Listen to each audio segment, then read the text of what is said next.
بہترین صدقہ جاریہ حاصل کرنے کے لیے اس ویڈیو کو شیئر کرنا مت بھولیں۔ جزاک اللہ۔ بسم اللہ الرحمن الرحیم هو الذی خلق لکم ما فی الارض جمیعا ثم استوى إلى السماء فسواهن 7 سماوات وهو بكل شيء عليم۔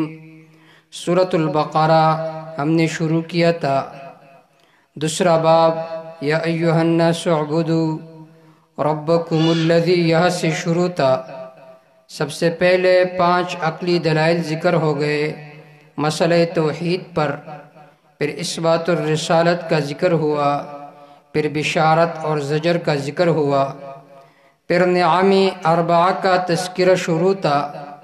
پہلی نعمت ذکر ہو گئی کیف تکفرون باللہ وکنتم امواتا، تم نہیں تھے، اللہ نے تمہیں وجود دی، تو اس کا تقاضا یہ ہے کہ اعبدوا ربکم، عبادت صرف اللہ ہی کا کرو۔ آج کے درس میں دوسری نعمت ہم ذکر کریں گے۔ دوسری نعمت یہ ہے کہ اللہ رب العزت ارشاد فرماتے ہیں کہ دنیا کے جو منافع ہے وہ میں نے تمہارے لیے پیدا کی ہے، چاہے زمین ہے، آسمان ہے، چرن ہے، پرن ہے، ان سب کو اللہ نے بنی آدم کے لیے پیدا فرمایا اور بنی آدم کو اپنی عبادت کے لیے پیدا فرمایا۔ تو اس کا تقاضا یہ ہے کہ اعبدوا ربکم، عبادت صرف اللہ ہی کا کرو۔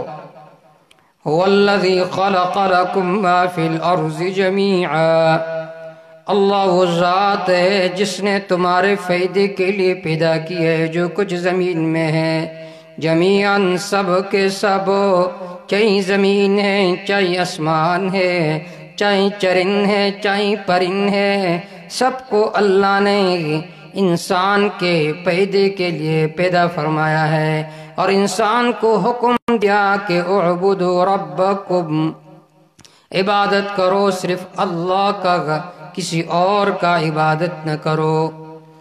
لام انتفاع کے لیے ہے، لکم، تمہارے فائدے کے لیے پیدا کیا۔ بعض چیزیں ایسے ہیں جن کا فائدہ ہمیں معلوم ہے، اور بعض چیزیں ایسی ہے جن کا فائدہ ہمیں معلوم نہیں ہے، چاہے فائدہ معلوم ہو یا نہ ہو، سب کو اللہ نے تمہارے فائدے کے لیے پیدا فرمایا۔ اب یہاں پر اللہ رب العزت ارشاد فرماتے ہیں ما فی الارض جمیعا، جو کچھ زمین میں وہ تمہارے لیے ہے۔ اس دنیا میں ایک ہے اسلامی نظام، یہ اعتدال والا نظام ہے۔ اس کے علاوہ جو نظام ہے سرمایہ دارانہ نظام، اشتراکیت کا نظام، دنیا نے ان نظاموں کو بھی دیکھا، لیکن وہ جو اشتراکیت کا نظام تھا، سرمایہ دارانہ نظام تھا، وہ خود بخود ختم ہو گیا۔ ان میں روس میں اور چین میں، ان علاقوں میں جو نظام رائج تھا وہ تھا اشتراکیت کا نظام۔ ان کا نقطہ نظر یہ تھا کہ کوئی آدمی ذاتی طور پر کسی چیز کا مالک نہیں بن سکتا۔ دلیل ان کی یہ ہے جو کچھ زمین میں ہے سب تمہارے لیے ہے، لہٰذا یہ سرکار کے ملکیت میں ہوں گے۔ بادشاہت وہ سوچیں گے کہ گھی کی ضرورت کتنی ہے، آٹے کی ضرورت کتنی ہے، جو ایک فطری قانون ہے رصد اور طلب، کہ جب کسی چیز کی ضرورت بڑھ جاتی ہے تو قیمت بڑھ جاتی ہے، ضرورت طلب کم ہو جاتی ہے تو قیمت اس چیز کی کم ہو جاتی ہے۔ یہ ایک فطری قانون ہے، رصد اور طلب، یعنی جس کو کہتے ہیں ڈیمانڈ اینڈ سپلائی، کہ سپلائی ڈیمانڈ کے بقدر ہوگی۔ تو انہوں نے اس قانون کو روندا اور کہنے لگے کہ یہ سب کچھ سرکار کی ملکیت میں ہوں گے، سرکار جس طرح چاہیں گے اس طرح اشیاء تقسیم کریں گے۔ تو وہ نظام خود بخود ختم ہو گیا، کیونکہ حکومت کو کیسے پتہ چلے گا کہ یہاں پر ان چیزوں کی ضرورت ہے؟ یہ تو ایک فطری قانون ہے، فطری قانون کو تبدیل کر کے اپنے قانون بنانا یہ عقل کے بالکل خلاف ہے۔ تو ان کے ایک دلیل یہ ہے کہ جو کچھ زمین میں ہے وہ سب تمہارے لیے ہے، تو لہٰذا یہ سرکار کے ملکیت میں ہوں گے، ذاتی طور پر کوئی آدمی کسی چیز کا مالک نہیں بن سکتا۔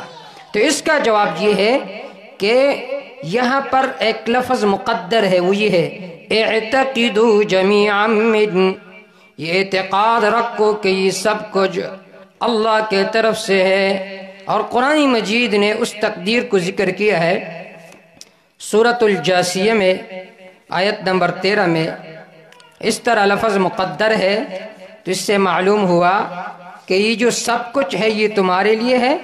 اس کا مطلب یہ ہے کہ اعتقدوا جمیعا من، سورۃ الجاثیہ پارہ نمبر 25 آیت نمبر 13، اللہ رب العزت ارشاد فرماتے وَسَخَّرَ لَكُم مَا فِي السَّمَاوَاتِ وَمَا فِي الْأَرْضِ، اللہ نے تمہارے لئے کام میں لگایا وہ مخلوق جو آسمانوں میں ہے، وہ مخلوق جو زمینوں میں ہے، جمیعا من، اعتقدوا جمیعا من، یہ عقیدہ رکھو کہ یہ سب مخلوق اللہ کا پیدا کردہ مخلوق ہے۔ تو اس طرح یہاں پر بھی جمیعا اعتقدوا جمیعا منہ ثم استوى الى السماء، پھر برابر ہوئے اللہ الی السماء، آسمان کے طرف۔ بعض نے معنی کیا قصد الی السماء، آسمان کے بنانے کے طرف اللہ نے قصد کیا، ارادہ کیا۔ سورۃ الحامیم سجدہ آیت نمبر 11 میں اس کی تفصیل موجود ہے، فَقَضَاهُنَّ سَبْعَ سَمَاوَاتٍ فِي يَوْمَيْنِ، اللہ نے زمین و آسمانوں کو پیدا فرمایا ہے۔ اب یہاں پر ہے ثُمَّ اسْتَوَى إِلَى السَّمَاءِ، اللہ نے آسمان کے طرف قصد کیا۔ اس کو کہتے ہیں متشابہات۔ اس بارے میں سلف کا نظریہ یہ ہے کہ جس طرح قرآن مجید میں ہے کہ اللہ کے لیے ید ہے، عین ہے، استوا ہے، ہم اسی طرح اللہ کے لیے ثابت کرتے ہیں، بغیر تمثیل کے، بغیر تأویل کے، بغیر تعطیل کے۔